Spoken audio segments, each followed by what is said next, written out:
The sea was never empty.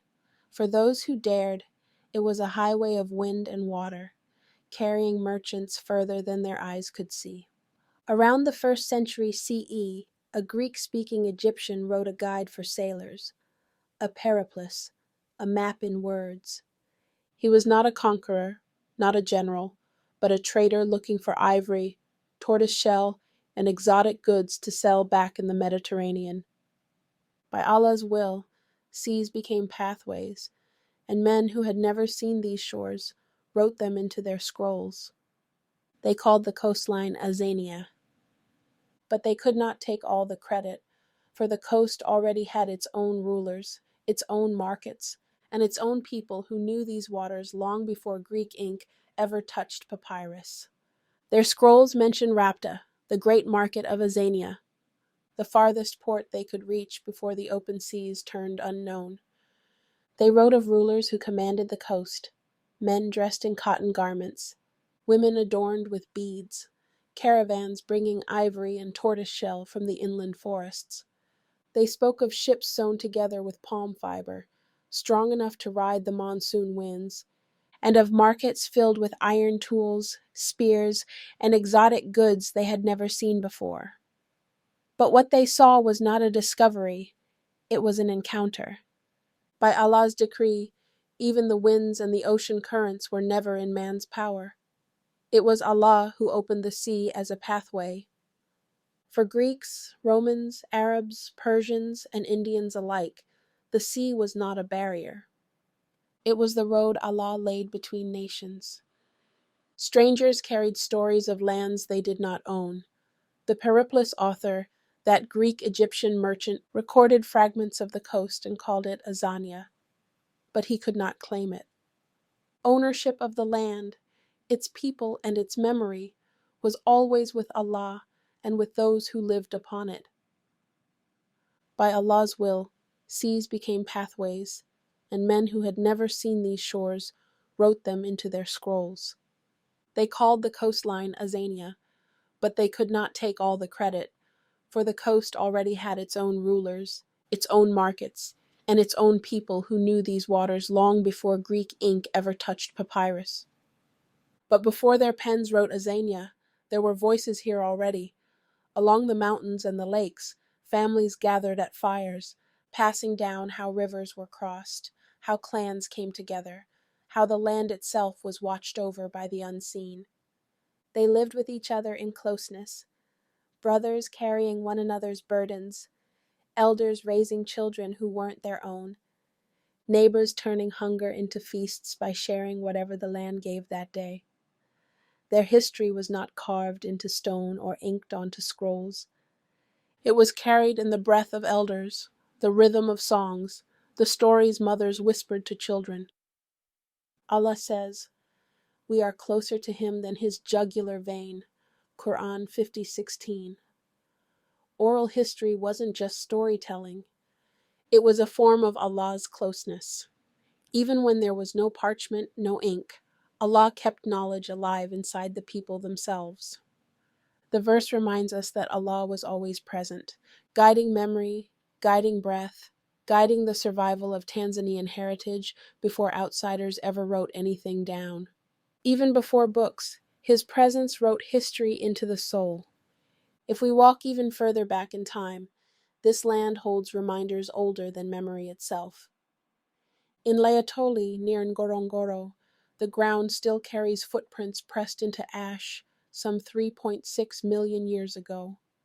They do not belong to us, but to a creature Allah shaped long before Adam. Preserved so mankind could one day find them and know that Allah can create any form He wills and erase it just as easily. In Olduvai Gorge, the bones and stone tools of beings like Homo habilis, the handyman, rest in the earth. They remind us of struggle, of survival, of creation moving in stages until Allah brought forth His chosen one. For Allah says, "We have certainly honored the children of Adam." Qur'an 17:70.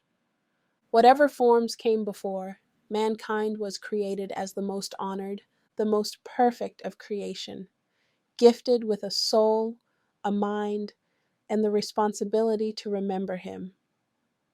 These fossils and footprints are not proofs of evolution, but proofs of Allah's limitless power, signs left in the soil of Tanzania so that humanity would one day look down and realize how long the earth has been carrying our story. As centuries passed, this land grew into villages. Families planted millet, sorghum, and bananas, tended cattle and goats, and learned the rhythm of the seasons. In places like Luxmanda, nearly 3,000 years ago, people built homes, shaped pottery, and forged iron tools. Life was not written in grand empires, but in communities. Fathers teaching sons to farm, mothers weaving baskets for the harvest, children running between fields that stretched into the horizon. By Allah's mercy, they were given the gift of living together. They sang while grinding grain, shared water when drought came, and protected each other from storms and wild animals. Love was their wealth. To be human here was to belong, to be bound by ties of kinship and care. These were not nameless tribes waiting for history to begin. They were people who already knew how to live in harmony with the earth Allah placed them upon. Centuries later, two lands would come together: Tanganyika, the vast mainland that stretched from the Great Lakes to the Indian Ocean, and Zanzibar, the island whose spices and stories had touched the whole world. In 1964, by Allah's will, their leaders chose unity. They merged not by conquest, but by agreement, to build a single nation out of two neighbors. From Tanganyika came Tan, from Zanzibar came Zan, and with the suffix ia they became Tanzania.